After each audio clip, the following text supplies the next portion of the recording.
Hello fellow makers, Father Printmas here. Oh god, my beard's falling off. I don't know.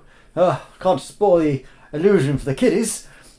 It's day 3 of 3D Printer Soup's 3D printed advent calendar. And we have a wonderful little print. It's a whimsical fir tree print that has a built-in cog system. How interesting and innovative. You have the cogs that pop on and off. It prints in 3 parts with no support needed. They just clip straight on the front, line them up, and you get this wonderful little 3D design.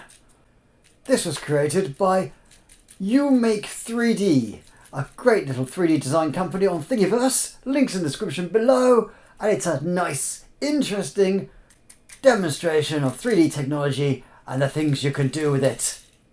Thanks for watching 3D Printed Soup, and thanks for watching me, Father Printmas. Ho ho ho ho ho! Keep printing!